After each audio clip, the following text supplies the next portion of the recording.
akuphileke. Impilo yami mina ngizicabanga nokuyibulala. Ngibuye ngicabanga ngezami zishiya noma ngoba naye manje sekule nkinga nazo. Kungaphekwa amandla sisi. Sanibonani guys, ngiyazi ukuthi anehlulwa lutho nala TikTok ngihlezi ngilethe inkinga zabantu nina nikwazi ukuthi nisolve. Nangosisi uthi ena uneyinyoka ezimhambayo ngaphakathi. Ngizodlala ama VN akhe. Sisi, inkinga yami yaqala ngo-2020. Ngapha nje ngidla kwathi ngakusasa ngezwa nje kunento emile la emqaleni. Ithe isuka lento yabi mova, then ngase ngaqala ngihamba ibhedlela odokotela ngahamba. Kungatholakala ukuthi nginani bese nje anginalutho. Kuthe nje emveni kwesikhathi ke sengiphinde lapho sengihamba kubona odokotela, then bengitsheleke ukuthi hayi unama lungs infection, ayadamejeka ama lungs akho. Kodwa babona ukuthi yini le engidamajayo.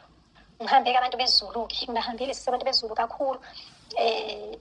Ngaze ngathola omunye umama ke sengina 5 years ngigula impela ngoba sengigulile.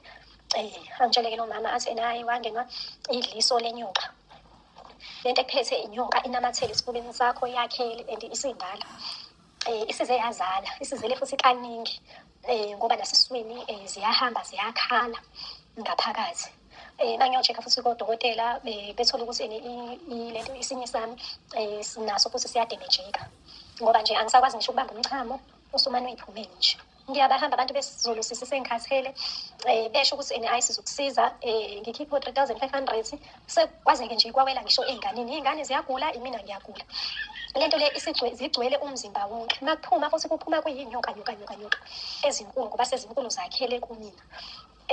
Ngisho ekhanda sisiziyangidla ngizizwa zingqobula ekhanda ngisho emadlebeni kwakhele nje umzimba wami wonke ngingasho nje ukuthi ubolile ngoba zingidla ngisho emabeleni sisi naseyinganeni kunjalo. Lapho angisenamali angisenalutho. Inkinga futhi enkulu manje sengibhekene nayo zithi ngoba zingidla kakhulu ebusuku mangilele. Ngithi mangabe enezingidla ngimaneke manje ngiphuma igazi ngomlomo nangamakhala. Futhi ke senginephunga elingabekezeleki ngale ndlela le. Liphuma ngomlomo leli phunga. Ngoba ngisho nento ephuma kwi-private part yami iyanuka. Hayi indaba yokudlala. Ngibolile sisi lapho angazi ukuthi ngizosizakala kanjani. Lapho angisenamali angisenalutho. Nasetohweni ngihola u2500 ngoba nje ngiyi-domestic worker. Manje sekumane nje kwanzima ngale ndlela. Nabantu abakhipha lento bahlala kude kunami. Mangibala nje mangihamba nezingane fanele ngibe no-1500 ukuya nokubuya. Then emva kalokho ngiphinde futhi kube ilabo 500 engimele ngibakhiphe ngoba bathi bakhipha kanye ngosuku kube 500 umuntu eyedwa. Angisakhona angisakwazi ngigcwele kwamashonisa sisi. Impilo yami nje imess ukuthi kuyogcina kwenzakaleni angazi. Usize bengilifisa kakhulu noma mhlawumbe makukhona mhlawumbe kungenzeka ukuthi kube khona umelaphi wendabuko mhlawumbe ongayibona inkinga yami, mhlawumbe oyaziyo into engiphethe ngoba kwathiwa izizwe.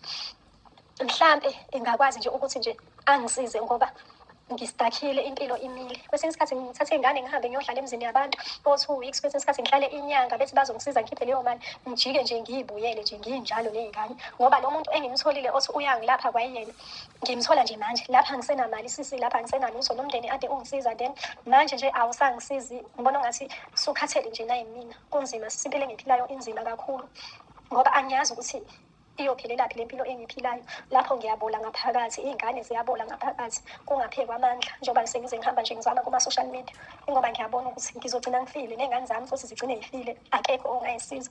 Ngiyacela ukuthi nje ungishedisele mhlawumbe khona uyoba lenhliziyo akwazi ukungikhipha kulolu sizo engibhekene nalo. Ngiyabonga. Hayi umntwana enginaye oqala una-18 then mase kuba owesibili. Yena-ke lo wesibili una-8 manje okusho ukuthi yamngena yena ena 3 years njengoba eno-8 manje.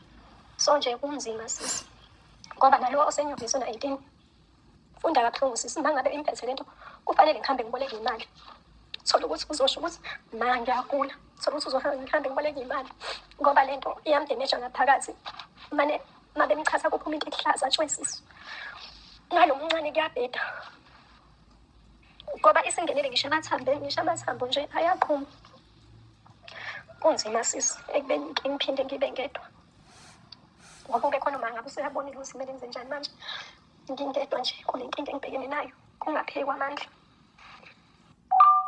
Akuphileke ngiyabona ngizogcina ngishiye izingane zami nazo zizobani ngoba angisakwazi ngisho ngathola lo 2500 angisakwazi sisi ngisho ukuthenga nendlini fanele ngihlale ngigijima ngifuna inyanga nazo zingangisizi nalutho. Ngiyacela sisi bangasongixhumanise nobaba umsweli. Bekungangcono khona ukungenzeka. akukhileke. Impilo yami mina ngicabange nokuyibulala. Ngibuye ngicabange engathi ngizayishiya noma ngoba naye manje sekule nkinga nazo. Kungaphekwa amandla sisi. Ngiyabonga sisi ngokuthi ungilake. uNkulunkulu akubusise.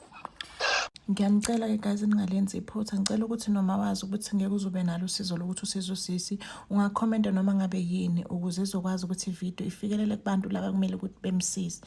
Ngicela nisho la kuma-comments ukuthi mhlawumbe usisi angasizakala kanjani, uma kukhona la wazi khona noma kukhona umuntu omaziyo noma abantu ababalulekile abakwazi ukuthi besize abantu. Ngicela ukuthi nibatheke la kule video lena, nibatheke ezokwazi ukuthi usisi athole usizo lolu okumele ukuthi aluthole. Ubuka njengomuntu osehluphekile kakhulu and le nto isithatha isikhathi eside enayo. Ngiyanicela guys, ngiyanazi ukuthi angeke nize nihluleke, nihlezi nibasiza abantu, nihlezi mangibika kunina sengiyibekile udaba nina nikwazi ukuthi nilule isandla nisize la ningakhona ukuthi nisize khona. Thank you.